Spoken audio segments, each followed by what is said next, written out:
సామాజిక వర్గాల మధ్య పెండింగ్ లో ఉన్న సమస్యలు పరిష్కరించేందుకు త్వరితగతిన ప్రయత్నం చేస్తామన్నారు అధ్యక్ష. అదేటిపోయిందో అయితే గొర్రెల స్కీమ్ ను కాంగ్రెస్ పార్టీ ప్రభుత్వం ఏర్పడ్డ తర్వాత 100 రోజుల్లోనే రెండో విడత గొర్రెలు పంపిణీ చేస్తామన్నారు అధ్యక్ష. రెండో విడత గొర్రెల పంపిణీ కార్యక్రమం ఎటుపోయిందో కానీ ఇక్కడ మొదటి విడత గొర్రెల పంపిణీ కార్యక్రమంలో దోషులైనటువంటి వాళ్ళని ఇవాళ ప్రజాక్షేత్రంలో దోషులుగా నిలబెట్టలేకపోయింది. ఈ విషయంలో కాంగ్రెస్ పార్టీ కొంత ఇబ్బందికరమైనటువంటి పరిస్థితుల్ని సృష్టిస్తా ఉంది అధ్యక్ష.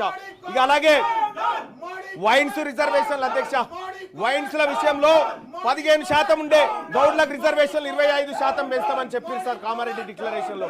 కానీ ఇప్పటి వరకు పెంచిన దాఖలాలు లేవు సార్. మొన్న ఏదో నోటిఫికేషన్ కూడా ఇచ్చినట్టు ఉన్నారు.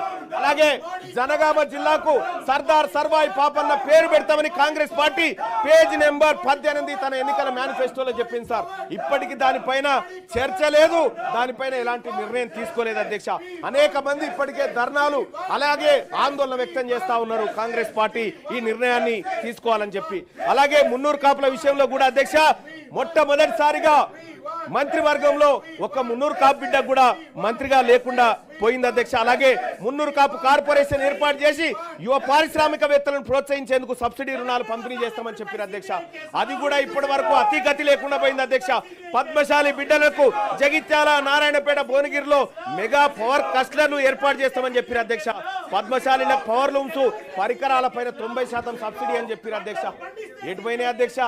ఈ కామారెడ్డి డిక్లరేషన్ లో కేవలం 42% స్థానిక సంస్థల రిజర్వేషన్లు కాదు అధ్యక్ష.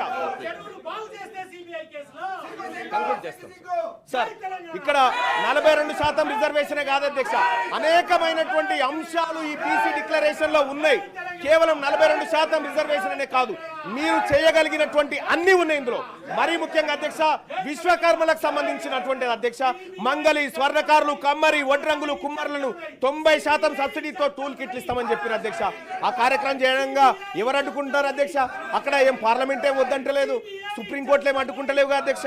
పట్టణ ప్రాంతాల్లో షాపుల ఏర్పాటు భూమి కేటాయిస్తామని చెప్పారు అధ్యక్ష. ఆ భూమి కూడా ఇప్పటిదాకా దాని మీద పరిశీలన కాదు కదా, కనీసం పట్టించుకున్న పాపాన పోలేదు అధ్యక్ష. మా రజక సోదరులకు, రజక యువతకు పట్టణాల్లో ల్యాండ్ రోమెంట్స్ ఏర్పాటు చేసేందుకు 10 లక్షలు ఇస్తామని చెప్పారు అధ్యక్ష. తక్షణమే ఈ ప్రభుత్వం ఇవన్నీ చేపట్టాలని డిమాండ్ చేస్తా ఉన్నాం అధ్యక్ష. అలాగే రాష్ట్ర వ్యాప్తంగా దోబిఘాట్లు ఆధునీకరణ కోసం ప్రతి జిల్లాకు 10 కోట్లు కేటాయిస్తామని చెప్పారు అధ్యక్ష. అధ్యక్ష నేను ఈ సభ ద్వారా ఈ తెలంగాణ రాష్ట్రంలో ఉన్నటువంటి బీసీ బిడ్డల తరఫున మాట్లాడుతా ఉన్నా అధ్యక్ష. కాంగ్రెస్ పార్టీ చేయడానికి ఎలాంటి అడ్డంకి లేనటువంటి అంశాలు ఈ మేనిఫెస్టోలో చాలా ఉన్నాయి.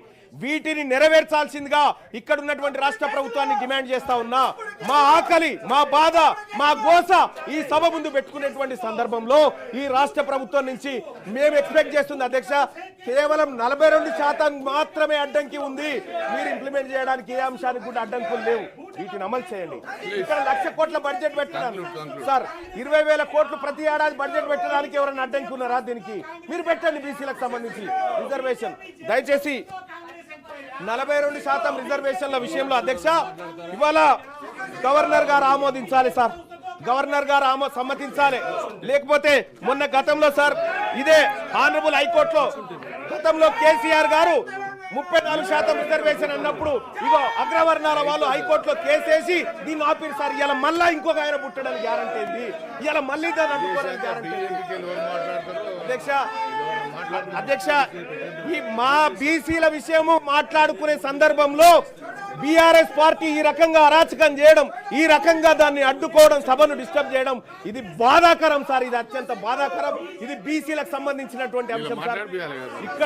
ఇక్కడ బీసీలకు సంబంధించినటువంటి అంశం చర్చకు వచ్చినప్పుడు బీఆర్ఎస్ పార్టీ చిత్తశుద్ధితో వీళ్ళకి 70 సంవత్సరాలుగా అన్యాయం జరుగుతుందని వచ్చి కూర్చొని ఇది బాధాకరం సార్. ఇది అత్యంత బాధాకరం. ఇది బీసీలకు సంబంధించినటువంటి అంశం సార్.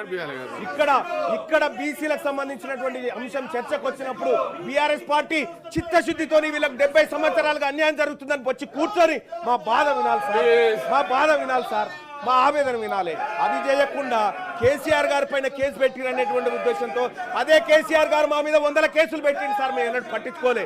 మేము ప్రజాక్షేత్రంలో ఉన్నాం, ఎదుర్కోవడానికి సిద్ధంగా ఉన్నాం.